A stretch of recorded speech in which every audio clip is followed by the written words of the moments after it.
Welcome to another edition of Daily Airline News, focusing on the search for MH370. I'm Jeffrey Thomas, and I'm joined by my co-host Richard Godfrey, who doesn't need any introduction anymore because you all know him.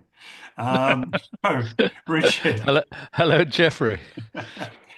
Richard, we're back on Armada 7806. Perhaps you can give us an update on that one. Yeah, Armada 7806 is heading towards the northern Philippines. The Philippines and several other nations, for that matter, including Malaysia, Vietnam, and Indonesia, have a long-standing dispute with China about their territorial waters in the South China Sea. So it'd be very interesting to see exactly where Armada 7806 ends up and what sort of project work is being undertaken in the northern end of the Philippines. We're showing a screenshot of where Armada 7806 is currently located. The Philippines assert that they have an exclusive economic zone, an EEZ, which is 200 nautical miles around their coastline. And that's marked with a solid line on the following screenshot. And the Chinese claim an original boundary, which is the dotted line. And you can see there's quite a big difference between the solid line and the dotted line.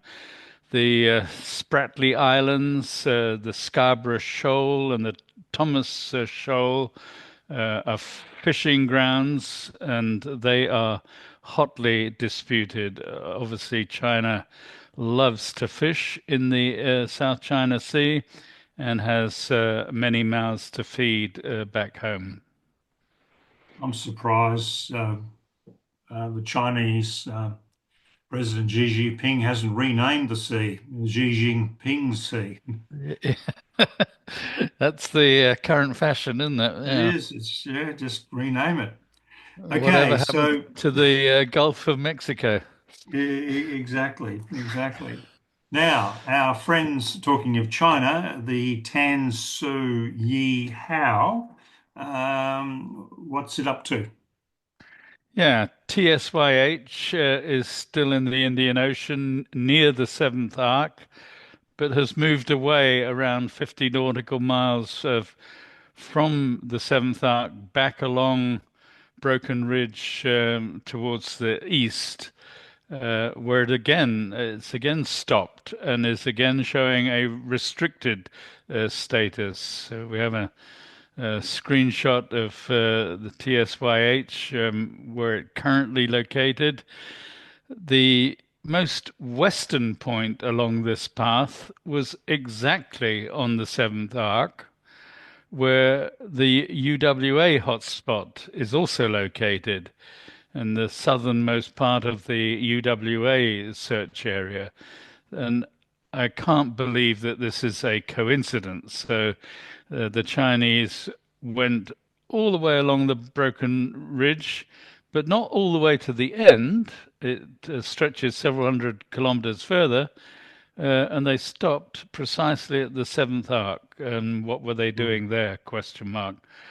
Um, we're showing another screenshot of TSYH where it's clearly launching or recovering AUVs or HOVs once again, again along and over Broken Ridge.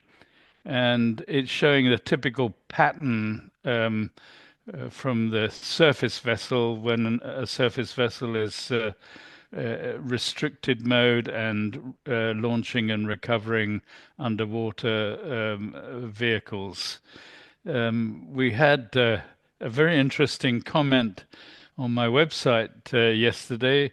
Um, Someone posted an overview from the Chinese Institute of Deep Sea Science and Engineering, IDSSE, of all the equipment they have. This institute has three ships, and the TSYH is one of those, but they have a couple of others and a new ship, which is not the TSYH, but the TS. They're all TSY something, and this new ship was only launched last year. Has an impressive set of facilities, and we're showing a screenshot of the equipment that these ships have on board, and it contains a long list of AUVs, ROVs, HOVs, landers, and other equipment. They also have the capability to recharge a AUV battery at depth. The AUV doesn't need to come to the surface. It can dock on the bottom of the ocean, um, and it can then transfer its data, recharge its battery, and then carry on again. So, massively clever set of systems. Wow. That is seriously impressive. There's no other way you can slice it and dice it. Survey results, Richard. You've done some more analysis, I understand. Can you bring the viewers up to date with some more precise details of the survey? Yeah. Yesterday, we announced the key result of our viewers' survey. The question was, what do you believe happened to MH370? And 88% of the 734 participants believed that it was a murder-suicide by Captain Zahari Shah. But there were a number of other possible scenarios.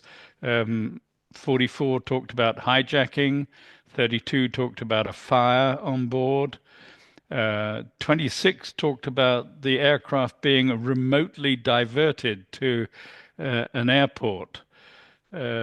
What was also interesting to me, 59 concluded it was a uncontrolled crash, and 56 concluded it was a ditching, either successful or not successful ditching. So between 59 for a crash uncontrolled and 56 for a ditching controlled, you can see the jury really is out on that one. So, who else might have been responsible if it wasn't the captain? Well, we obviously got the Chinese on our mind at the moment. So 89 viewers think it might have been the Chinese involved in some way. 24 talked about the US. Only four talked about Russia. Um, Nine think there was a hijacker other than the captain or co-pilot. Uh, Two talk about a stowaway who would have been a hijacker. 21 talk about the co-pilot, but quite a number see him as a victim rather than a perpetrator. And of course, five talk about the aliens. So Yeah. we have a good spectrum of different possible perpetrators. Now, we also got detail from quite a few people about how the disappearance was executed and where MH370 ended up. Can you give us some color around that? Yeah. So everyone seems to assume the aircraft was, the control of the aircraft was taken over by somebody. But they also say it was very carefully planned, it was intentional, and many refer to the use of the autopilot. So some think it was flown manually, but the majority think the takeover of control was by manipulating the autopilot and using that capability. It is actually quite difficult to fly a Boeing 777 manually for 7 hours, 37 minutes. So I'm pretty sure the autopilot was in use for a large part of that flight. Uh, Most people believe MH3 ended up somewhere in the Indian Ocean, but they're not very precise about where. And we're thinking about doing a survey One viewer suggested a survey of where we think in the Indian Ocean there are different hotspots, and you might have your own idea. So that could be an interesting survey. Mm. Although I don't want to set up a competition like a football league of who got how many votes. It actually matters where MH370 is found. Other possible locations mentioned Diego Garcia, the Antarctica, Australia, Christmas Island, Madagascar, and the Great Nicobar in the Andaman Islands. So quite a variety of locations. So why do viewers believe MH370 disappeared, and when was the decision made? Well, that's a very interesting question. There weren't so many people who ventured to offer an answer to the question why. Most people had a view on what happened. Uh, but those who did, 18 viewers talked about political motives. Five viewers talked about medical or psychological uh, motives or mental health issues. And as to when, they say the key factor, obviously thinking of the political motivation, the key factor was when the current Prime Minister, Anwar Ibrahim, was sentenced to imprisonment, many believe on false and trumped up charges, by the previous Prime Minister, Najib Razak, who meanwhile has been in prison for corruption but is then released out of prison to house arrest and now was seen out and about in Kuala Lumpur. So even house arrest doesn't seem to be a limitation somehow. So who knows what's going on, but political motives seem to be the winner, and the it had something to do with the sentencing imprisonment of Anwar Ibrahim. So how confident were viewers of their opinions? Um, 85% used words like possibly, likely, but quite a number, 35 certainly, 12 definitely. A lot of people say they know for a fact, and they talk about the evidence and the facts and the data. 15%, however, were not so sure. And they use words like unlikely or impossible or unknown. 20 viewers say we can't know. So small compared with 734 respondents, but nevertheless, 15% weren't so sure. Mm. Well, as usual, Richard, that's fascinating stuff, and thank you for that analysis. That's great. Um, and now we've got some viewers' questions, and bouncing off something you just referred to about where um, Ed Pay asked the question. It would be interesting to conduct a survey from viewers who are in the topic where they think MH370 crashed in the southern Indian Ocean. For example, I would bet on the Whisper because it coincides with other evidence. And if it's not Whisper, then if we assume that there is no MH370 in the Bele zone, then I have the entire zone proposed by Professor Patarachi in second place. So we've alluded to that, and I think that's something we're going to do. Yeah, it would be an interesting survey. We have to go much wider than the southern Indian Ocean. There are people who believe in the northern Indian Ocean and even in other oceans or Mm. seas, or even on land at various airports, like Diego Garcia, all the way up to Kazakhstan. So I think it would be interesting to conduct a very open and very wide survey. Where do you believe MH370 ended up? Mm. However, it ended up wherever it did. So, yeah, good idea. So from Jack Wolf Q9T, thanks for the very interesting daily updates. Question: would it have been possible for the assumed active pilot to have tampered with the flight data recorder and, for example, cut electrical power to the recording devices hours before fuel exhaustion? Now, I know we've covered this before, Richard, but it keeps coming up, so I think we should address this question again. Yeah. Um, Everything is possible, Jack. But it is extremely difficult. The flight data recorder is located above the cabin, right at the back of the aircraft. You actually need a ladder to get up there. And I don't know if there's any kind of ladder standing on the seat that doesn't do it for you. Um, then once you have opened up the panels above on the roof of the cabin and exposed the area where the flight data recorder is, you then have to get at the cables, and they are massively thick and very difficult. You can't just cut them with a pair of scissors from your kit that you might have carried on board to do your fingernails or something. You need a real heavyweight cable cutter. You can unscrew and remove certain cables, so that's would be a easier alternative.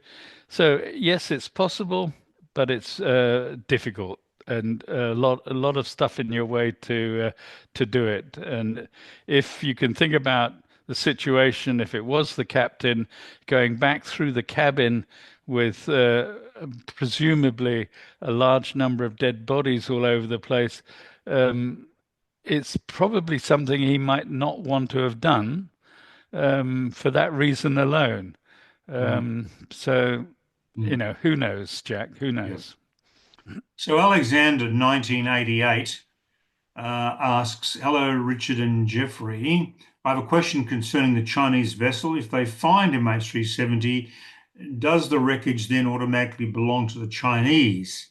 Thank you very much for your answer. I really love your work. Greetings from Germany.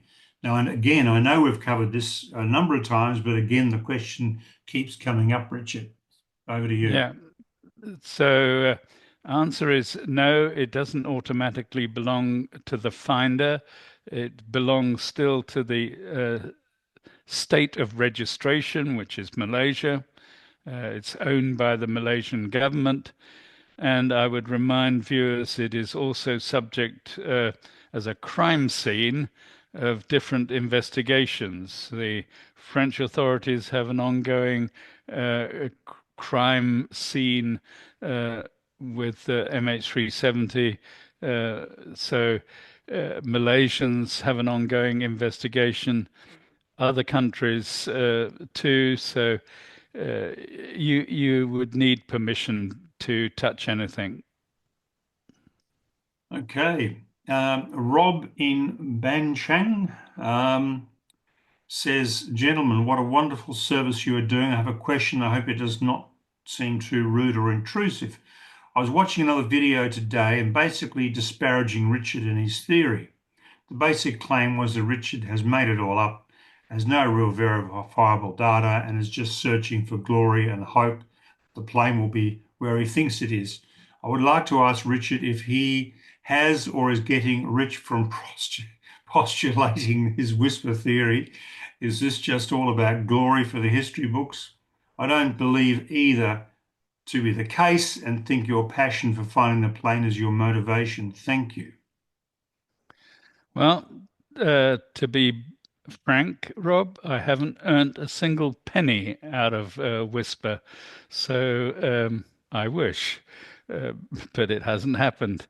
I think one day when Whisper becomes mainstream technology, there will be huge interest, but in order to do that, you'd have to spend a lot of money on getting a patent.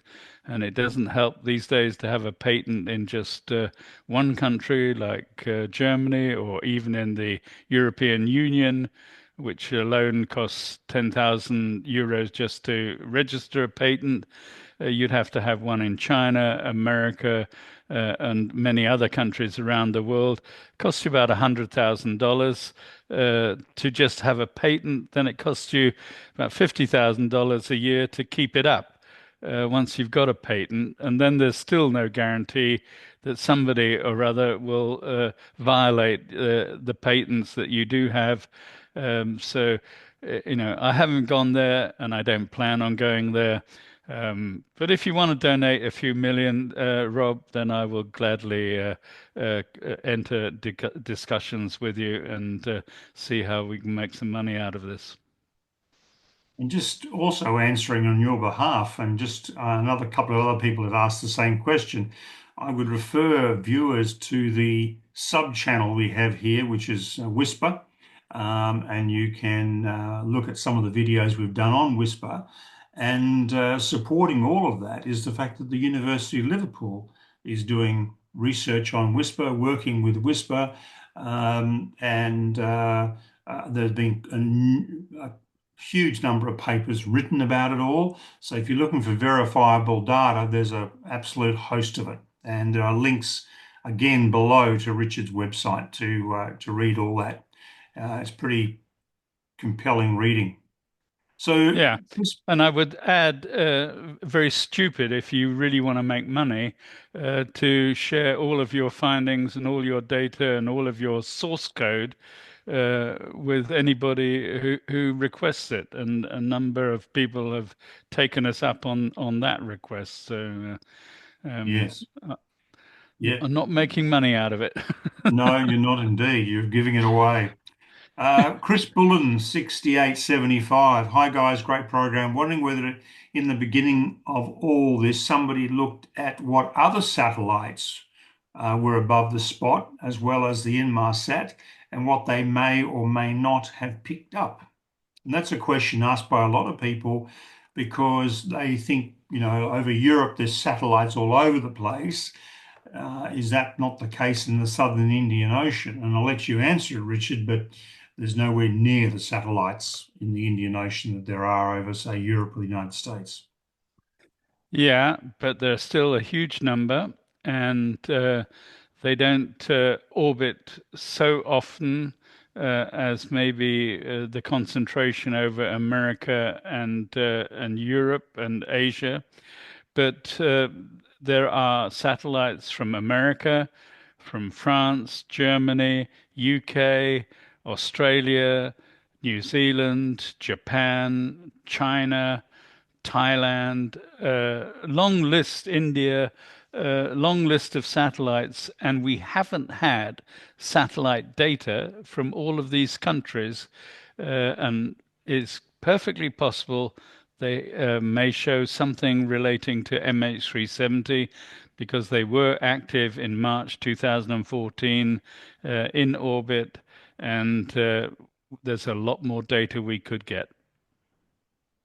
There you go. Top View 63 question. I understand the depths involved, but is it not possible to detect the wreckage with a submarine rather than a surface ship? Stroke AUVs. Again, that question has come up, but it keeps coming up, so we need to answer it again. Yeah, submarines do have detection equipment, and there are all kinds of sizes of submarines, which go down to, I mean, effectively an AUV is a mini submarine and unmanned. So we talk about manned vessels like a submarine, which are very large, right down to micro AUVs, which are very small and unmanned. The closer you can get to the seabed floor, the better your chances of detection.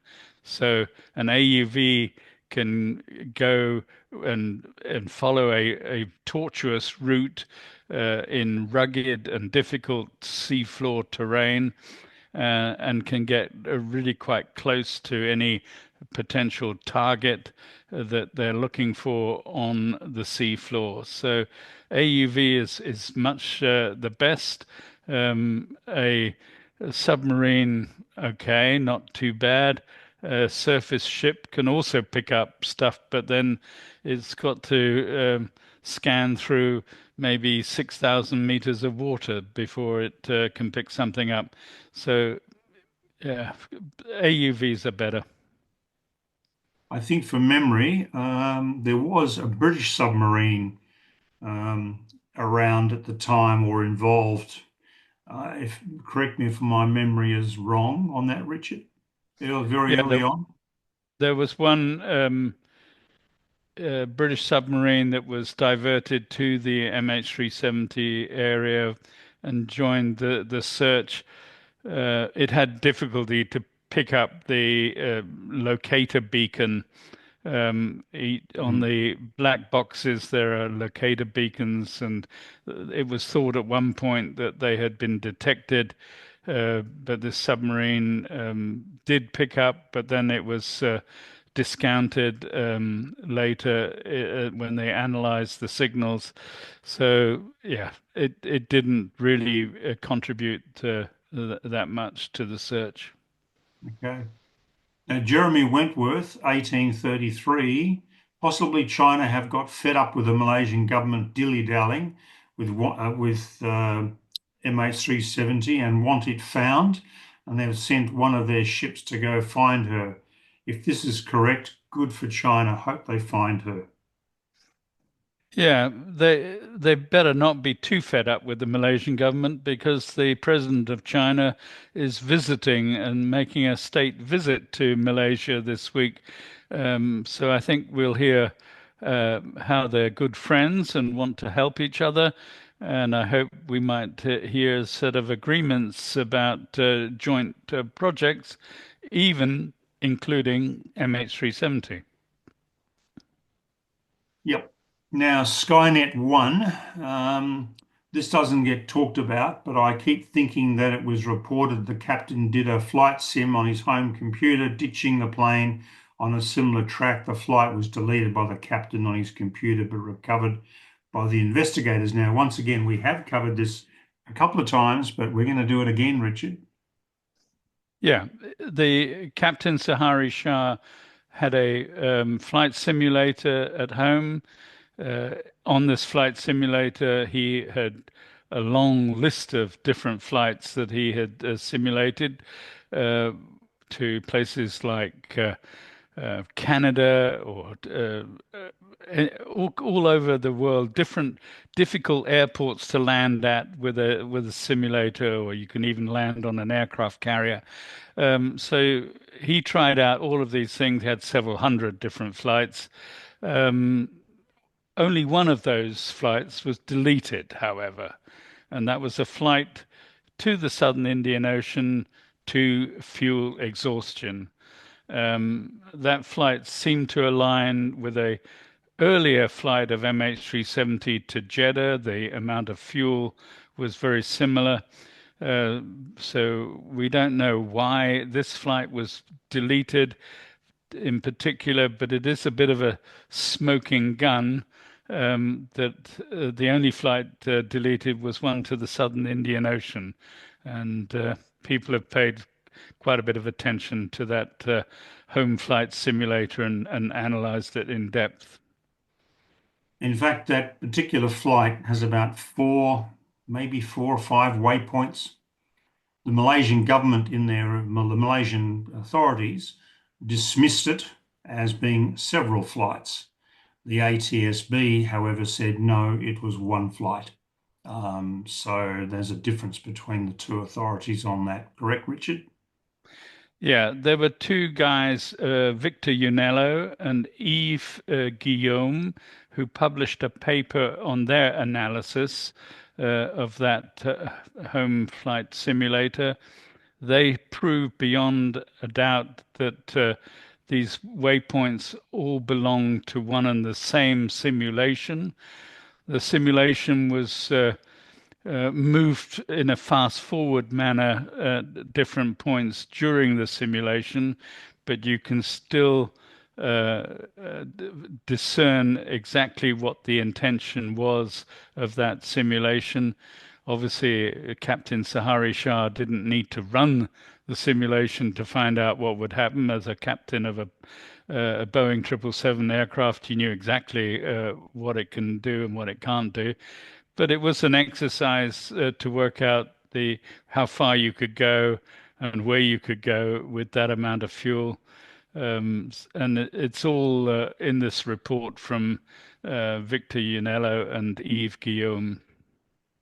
And for those viewers who don't know, Microsoft Flight Simulator is incredibly real. And in fact, it is the basis of fixed-based simulators, which are certified by authorities as fixed-based simulation for pilot training. So it's not a game. It's a very, very serious simulation. And some of the different programs you must go through all the procedures to start an aircraft and to control that aircraft, otherwise it won't work. It's not just a simple stick and throttle thing. You've got to go through all the procedures. So very realistic, used as a training aid, and so it just brings that all of that into perspective. So, Richard, that's all we've got time for today. Tomorrow we're going to answer more questions, correct? Yep. And then we might have some news about some further topics that we're going to run with and a bit of a timetable. So, viewers, thank you for watching. Please subscribe to us. Please like us. Please keep the comments coming. They're fantastic. And again, Richard, thank you for your time today. You're welcome.